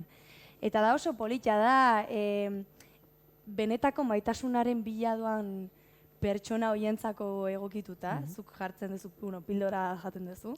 Tatuaje bat sortzen zaizu hemen, interaktiboa da. Orduan, nik 44 ordutan, 48 ordutan, aktibatuko zait buruan sensore bat, nire hormonak ulertuko dituena, edo erabatea edo bestera esplikatzen da super ondo, baina ez gogoratzen. Esaten duna, hori, esango dizula zer sentitzen duzun. Eta orduan sortzen da zure buruan, hola ordenagailuakin egindako irudi bat, pertsona horrena, eta nez da ondo edo gaizki hitz egin edo ezakizte situazioan gauden, maitasuna sortzen da.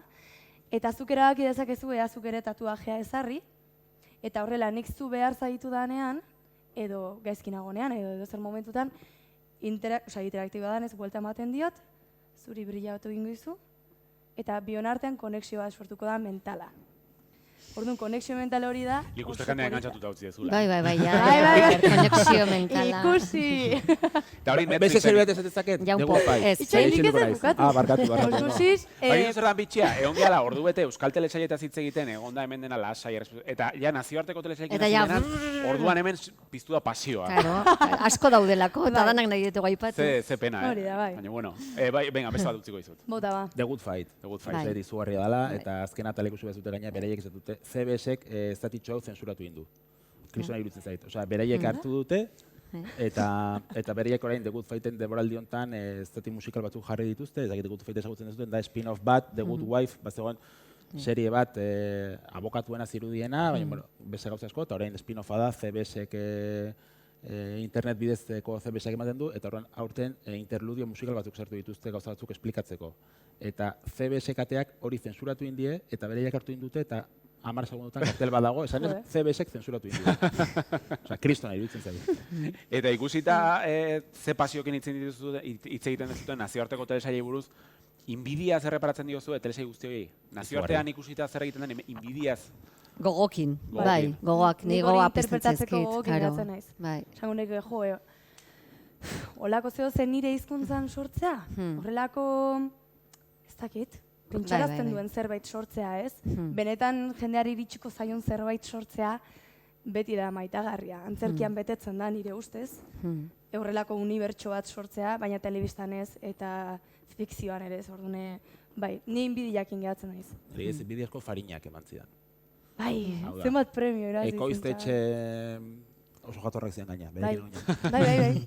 Ekoiztetxe jatorrian gallegoak dira, Galizian lan asko egin zuten, Madrilera jontzian, eta lortu dute Madrilen saltzea beraien historia bat. Eta jundirenean Galizian egin dute Galiziako aktoreekin. Gu badakigu aktore gaiagoak onak diala. Eta gure aktorekin egingo dugu, ez ditugu aurpegi ezagunak nahi. Eta gure teknikari... aurpegi ezagun bihurtu dituzte. Eta gure teknikariekin, Galizian duen teknikariekin egingo ditugu, zeren hangoak ere oso onak dira. Dirua daukatenean, eta gure gainak ere baiekin hitz egiten, hori kontatzen zuten, ez? Eta alde horretatik, Nvidia horrek ematzian, eta ez zegoen arazorik gallegoz zatitxo batzuk sartzeko, edo azentuakin. Gero, Telecincok beste seri bat egin zuen Galizia narkotrafikoa, eta protagonistak ez ziren gallegoak, anetzun inor gallegoz hitz egiten, eta beste gauza zen. Eta Farinaren kasu adibidez, benetan nik uste dut beste gauza horiek dira, ametxe egiteko, baina Farinarena errealagoa ikusten. Eta oso alde horretatik Nvidia asko matzean. Eta Farina aipatzen dezula, uste duzu badagola herrialde konkretu bat eredu izan daitekela guretzat. Egia da leheno Katalunia aipatu dugu, baina esan duzu pixka TV3-en datuak eta igual etzen dela konparatu. Ikusten dezute, zuek mundu horretan sartu dezala, badagola herrialde konkretu bat, begiratu dezakeguna edo guretzat eredu izan daitekela gauzak bintzat horrela egiteko, bide horretatik jarraitzeko. Ez nik uste bakarre ala ez, hau gertatzen zegoen. Ez, asko beha. Zan edet, bedulako kasu bat. Adibidez, dakit, Islandia bezalako... Nik uste dut Galesen eta Eskozian gauzak orain egiten hasi dira. Islandian trapet seria oso ondo dago. Eta saldu da, ez? Leko guztiak gainera. Eurek ero ere abantaia, gero guk askotan nordikoekin konparatu nahi dugu, eta zama, Noruegan ez diagu, ez dira ere asko gehiago, baina eurek azkenean Eskandinavia osoan saltzen dute. Eta gehiago inbertitzen dute ere, eta ez dute arazorik igual, inglesezko gauza bat egiteko, zerenan inglesezko ezagutzen dute, eta derrepente egiten dizute Lillehammer, eta ekartzen dute Steve Van Sant, ara egitea, ez? Dago arazorik. Nun konparatu, nik uste hori, baude Galesen, Eskozian egiten dira, ez da oso, Israel beti telebista munduan adibide bat izan da formatoetan eta baita serietan, Homeland adibidez Israelen sortu zen. Nik uste badaudela Galizian gauza asko egiten ari dira, baina ez dutelako latza izan dut zela, ez dutelako inoiz ekoizpena eten. Eta, egia da hori herrialde txikiak egon badaudela eta beraien hizkuntzetan gauzak egiten dituztenak eta gero bidaiatzen dutenak. Eta noski behiratu ditzakegula Eta uste dezute, askotan, batipat estatu batuetan, azken urteetan, pixkat, telesailak eta pelikula jarri da pixkat maila berean, eta egon dira hor salto batzuk, adibidez, ez dakit, Fincher edo Scorsese edo telesailetara edo Meryl Streep adibidez, Big Little Liesen bigarren denboraldian. Zuek uste dute Euskal Herrian adibidez, imaginatu, ez dakit, Garaino Goenaga, Aitor Arregi, edo ez dakit, izen ezagunak gure artean, edo Telmo Esnal, edo danadalakoa, telesailetara salto egingo balute, agian jendeak beste ikuspegi batetik begiratuko lituzkela telesailak, edo ez dakaz zer ikusirik horrek. Osea, alegia, jendeak benetan ikusiko balu mugimendu hori, edo garrantzia hori maila berean kokatzen dela. Garrantzia dator lehen bezala, ze enpakekin egiten dira, azkenean leku berean gaude, ez daukat arazorik pentsatzeko eta bereiek ere ez, Moriartik edo Txintxuak edo seriak ekoizteko asmoa eta gogoa dutela, baina egon behar da aukera. Eta aukera esan nahi du aukera. Egon behar du aukera, lehenengo egon behar du aukera. Ja esan dezate lehen gauazen produzitzea, 2-4 aurten. Olakoak, orain erabaki dugu beste formatu berri honetan experimentatuko dugula, orain goazen gukitzitea, baina momentu honetan gaude danak, beraiei begira, beraiei guri begira, eta hor dago, momentu bat ja... Eta nik uste, Brinkolan ere aritu ziren batzuk. Bai, egin zuten egia da, bai, beraiek egin zuten. Egia da, gure oso herrialde txiki batean gaude, eta lagunak ditut asko, eta oso nadia. Baina ez duzte... Pixate, exagerazioa jodet, baina... Claro, ez direla ere publiko orokorrarentzako hain ezagunak, hainbeste erakartzeko moduan, ez?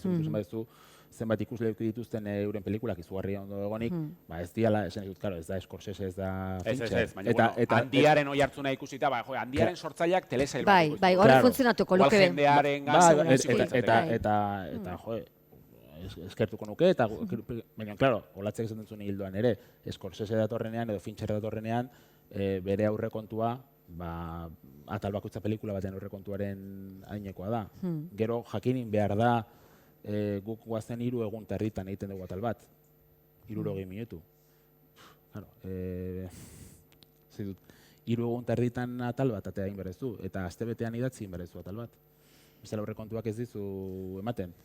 Orduan, hori ezin du deuen horke, esan dizute, azkenean, hortara ere moldatzen egin berezu. Nik aipatzen nuen, Steven Spielberg alin badator eta guazen egitea ziurrenik ez da gai izango ordu bete egiteko. Beste gauza bat ingo luke. Baina ordu bete ezingo luke atera. Dute, azkenean pelikula bat 6-8 astetan rodatzen baduzu, ordu terdi bi ordu egiteko, guk 9 astetan, Ainoak dakien bezala, 9 astetan 13 atal rodatzen ditugu. Eta idazteko Biblia hilabete batean idazten dugu eta astero atal bat entregatu egin behar dugu. Hor dago gakoetako bat, askotan ere inbertsioa pentsatzen dela bakarrik ekoizpenean, eta aurre ekoizpenean inbertsioak ere merkeagoak dira, eta etekin handiak atera daitezke hortik, ez? Bai gidoietan eta bai hausnarketa lan horretan. Ez nengoatzen ez eskamekoa kontatzen egontzala, seria egin aurretik, egin zuten casting bat, baina izugarrizkoa nik ez dakit, ez? Danean Noruega osua pasa zuten, eta zan casting, ez zan faltsuare, baina pixkatxoa bai. Potentzian gazte guztiak anartzen castingetan da galdetzen. Zein dira zuen kezkak, zein dira zuen gaiak, zein interesatzen zaizue. Eta hortik atera zituzten besteak beste gai nagusiak, hildo nagusiak serierarenak, 9 hilabete beranduago hasi ziren idazten. Eta atera zuten asko entrevista haietatik. Osea, lan guzti horiek ere hemen ez dira ez da pentsatzen, ez? Karo, zertaz biziko gara, ez? Baina egia da, ez da lain garestia ekipotxoa jartzea, baina karo, ekiporre jakin behar du gero ukiko dula hori. Osea, azkenan ez da inbeste, baina bereiek basekiten gero bide moraliz euskatela. Benga, eta sortu zuten hortik. Eta gero beraien planteamentuak, adibidez orain edizian, eipatzen gazte bat, musika talde bateko azala, baina hasi zela sare sozialetan gero transmedia mundu hau ere, beste dago egiteko, eta ez da lain beti ere garestia, ezek eta mugitzea eta sinergiak egitera. Eta hori gazte hau jarriko zuten sare sozialetan jafitxatua zeukaten, normal, musiko bezala, bere bidea egiten, itako apustuak etenean agorregun, ez? Faltsukeri horietatik, baina gero sortzen atrakzio bat, eta gero jazan serie bateko protagonista bat. Horren, baina denbora dala askotan horretarako, pentsatzeko, hausnarketak iteko, gaiak, edukiak, gero ze kapitulo, eta ez da beti, 12, ez dakiz gara, eta bilar, hilabete bat, hortik ata bergea, ze hor itxota gaude, ez? Itxota momentuz gaude itxoiten, baina... Aipatzen nahi adibide konkretuak, eta pixkat makinaria horren atzean dagoen guztia, baina amaitzen juteko guztutuko litzaiake pixkat kontatzea nola ikusten dituzuen telesailak. Alegia, lehenengo galdera, plataforma berriak, ja gure gizartean txerratuta dagoera bat, erabiltzen dituzue plataforma berriak, zeintzuk denak batzu? Bai. Nik Movistarrez, baina Netflix, HBO, eta gero lagunak esaten badiat ez dakizet, sartzen naiz free, gesten de filmin, bai, sartu egiten handiak ititu, ni ez naiz oso fidela, ez? Eta, bai, eta repente lagun bate dauka Netflix, sartu nire kontuan, eta horrela daukat Netflix, pixka bat humorearekin, ez? Hainbeste dago konsumitzeko eta, bai. Zuek erabiltzen dituzue? Nik bai, zuk dana ikusi deudana, Amazona indike. Nik utxora danak eta gaina pagatzen ditut. Amazonekin dakatorra resistentzia. Eta adibidez, Juego de Tronosekin sartu inaiz, Juego de Tronos aitortzen dut, ez dut telebistan bakarrik ikusten, bezik eta proiektorekin jartzen dut etxean, eta hundiagoan ikusteko. Ilunagoan ere bai, ez? Hori izan da gale batean. Ez non, baizik eta nola ikusten dituzuen telesailak, hemen ikusten uste diferentzia dago dela inoa eta zuen artean, zuk telesailak nun ikusten dituzu? Portatilean. Portatilean ikusten, telebistan ez, edo mugikorrean zuzenean ikusten dituzu. Osea, nik afaldu, eta berehala logelara noan nire gaueko kapitulua edo pelikula ikustea, eta Netflixen ikusten dut, ze HBO eta Amazonek ezakit ez diate, enaiz animatu, ez diate inbesteko... Baina gai zea telesail bat mugikorrean ikusteko? Bai, noski. Aplikazioa jetxita, hortxe daukaz. Hori?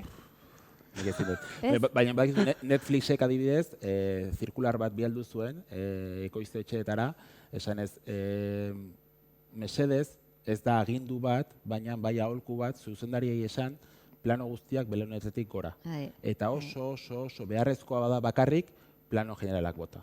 Orduan, gu diru faltagatik beti egon gara deseatzen plano generalak botatzea, benga, hundia, zine moduko gauzak, eta beti biltzen gara hemen horrela, plano motzak, ez ikusteko ez dagoela jenderik, ez ikusteko eta Netflixeko hain, esan du mesedez, ez da derrigorrezkoa, baina gomendatzen da plano generalak mesedez bakarrik historiak hola oso mobilak, jendeak mobilean konsumitzen duelako. Guzti honekin sentsazioa daukazue, oaina idea pixkanaka sartzen, eduki vertikalaren kontu hau, batez ere Instagram storiesen kontuagatik, ia gauza asko vertikalean ikusten ditugula.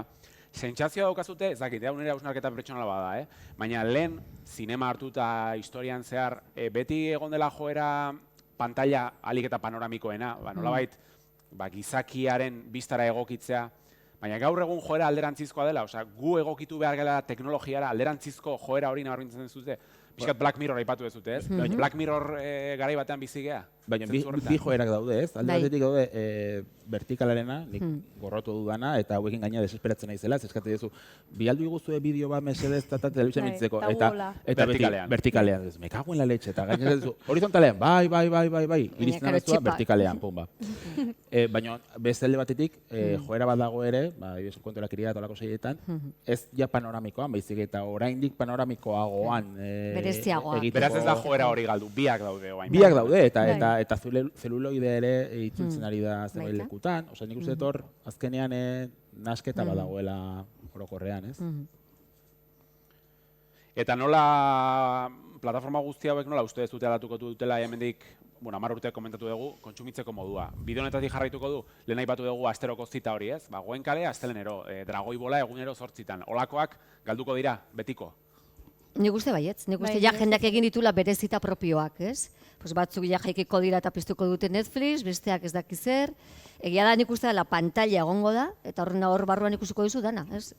Daukazu dana konektatua, eta horrekiko dituzu zure plataformak, zure telebistak. Tendentzia badirudi hori dala, oin ez dakit gero igual da erbente berriro bueltatzen gara beste batera, eta gero eta eventoak geldituko direla bakarrik da futbol partido konkretuak, edo kontzertu bat, edo realityek adibidez oso ondo funtzionatzen dute egun konkretuetan, ze gero jendeak horri buruz hitz egiten du, baina badirudi fikzioa bai joala bide horretatik.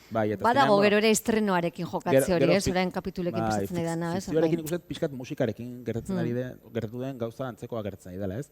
Garai batean denok gutxi musika bera entzuten genuen edo esantzekoa edo denok ezagutzen genuen musika guztia, Ainhoa oraindik jaio gabe zegoenean. Denok azkenean denok musika leku beretik jasotzen genuelako gutxi gorabehera, bi irrati bi emisora zeuden eta listo, orduan, bueno, ezagutu niko hain ez dut ezagutzen Ainhoak kotxean eramaten badet, Ainhoak telefonoa hartzen du, eta nire kotxean ez dakit nola egiten du, baina jartzen du, eta ez dut ezagutzen abesti bakar bat ere. Eta nik jartzen bat musika beak igual ez du ezagutzen, eta seriekin ere pixkat hori gertatzen ari da. Hau da, hemen baude amakomunak, baina gero ere bakoitzak bere bidea egiten du, eta hori ere pixkat, nik uste dut, bueno, pena badala nolabait, ez? Nik falta motatzen dut ere, nire etxean adibidez, Friends gogatzen naiz, Friends ikusteko elkartzen ginela igandetan, hor ikustea eta nire aitak nola egiten zuen farrez ez inoiz ikusi. Eta Los Soprano elkarrekin ikusten genuen. Ez dakit, Twin Peaks olako gauzak. Era kolektiboan ikusteko joera hori ez. Hori polita dala ere. Eta ez niri guazenen gauza polit bada jende eskuetzen digula, elkarrekin ikusten dugu. Eta pizza hartzen dugu eta ikusten dugu. Hori niri oso gauza polita iruditzen zait eta egia hori galtzen di joala ez. Eta, bueno, ez dakit hori noruntz jungo dan. Baina bai hor badagoela joera hori, ez? Oso ondo, gelditu aldi mazateko goz, zerbait proposatzeko, zerbait gomendatzeko hain da momentua. Bestela, jendeari emango dio ditzan, norbait galderarik badu edo zerbait aipatu nahi baldin badu. Zure fanakun dira. Urtzik, ustez, Maitena. Urtzik. Txapa.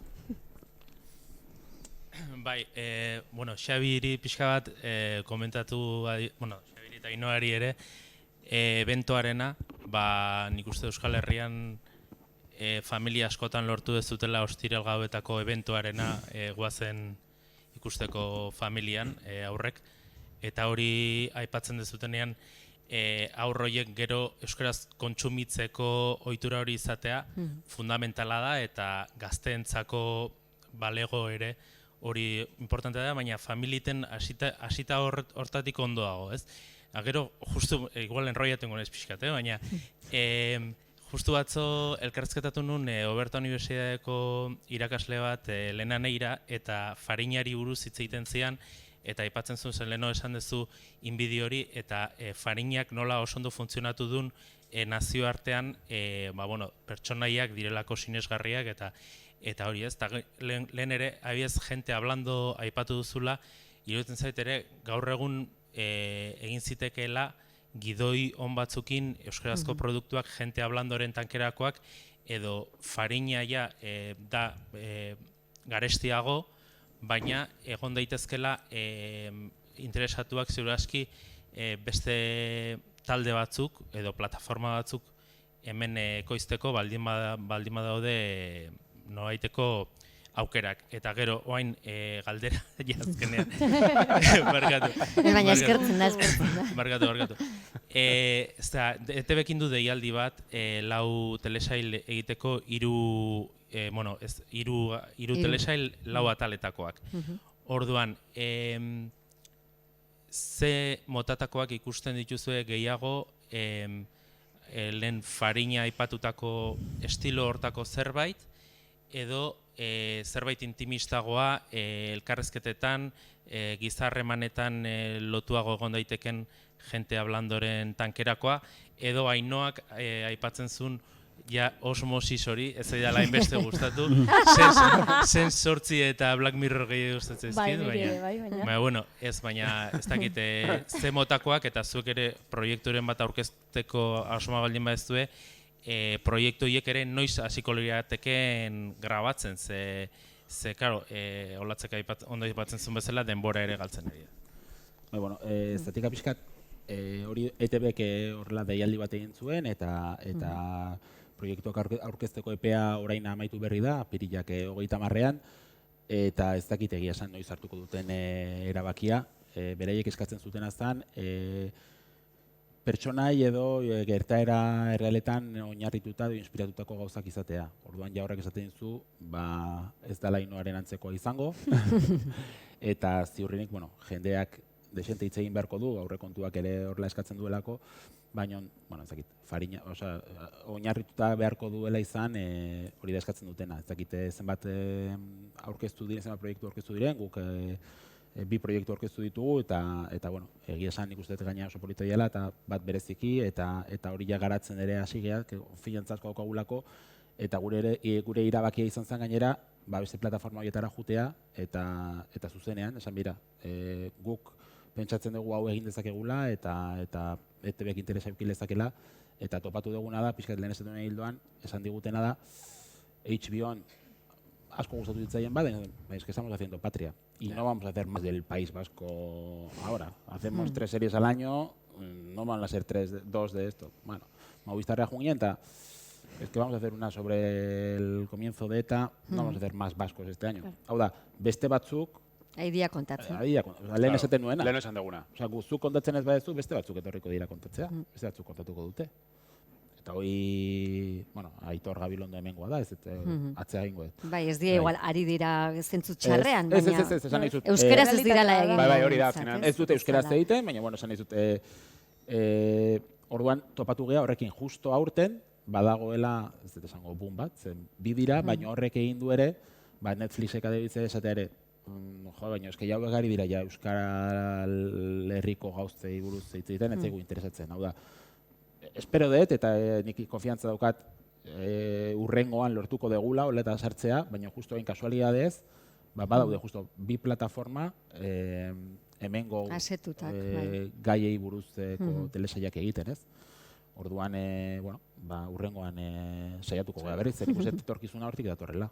Eta nolakoak izango diren hori ETBkoak ez dakit erabakia noiz esango dute, baina beraien asmoa gero irakurri nuenez, guri ere etzigut nola komunikatu, aurten estrenatzeko asmoa edo zeukaten. Epeak oso justu daude aurten zehozter estrenatzeko. Nik zaila ikusten dut, idatzi behar bada, rodatu behar bada, montatu eta ez da erresa urten, baina ez dakit, hoi ja ETBko norbaitek erantzun beharko lizuke. Beste norbaitek, galderarik, aprobetxatu zazue. Inorrez? Bueno, inorrez baldin animatzen, eskerrik asko, etortzagatik, eta eskerrak zuei bai, emandako bidean eramateagatik eta informazio guztiagatik, eta hori, aberremendik amarrutara ez dugun mai ingurua, aberospatu behar dugun mai ingurua, baina hori, bestera batea, bai, zarantzai gabe. Gustatuko litzaiake, eta deitu zidatenean gaina aipatu nuen, urrengoan 10 urte barru, edo denean, gu edo beste batzuk egotea euskarazko telesail batekin, baino ez zergatik euskarazko telesailei buruz hitz egiten. Hau da, beste edozein telesailet kategoria berdina. Bai, hori da, beste kezkak. Euskara izan dadila erabiltzen dugun hizkuntza, baina hitz egin dezagun. Maila berean, lehen esan du Pakita Sala ez da Peaky Blinders, tartean euskarazko bat. Telesail politikoi buruzko mai inguru bat. Eta badago euskarazko bat, eta badaude beste hizkuntzetako beste batzuk. Hori da, oso ondo. Seinale ona izan litzake. Eskerrik asko. Plazara hori bat. Eskerrik asko zuri.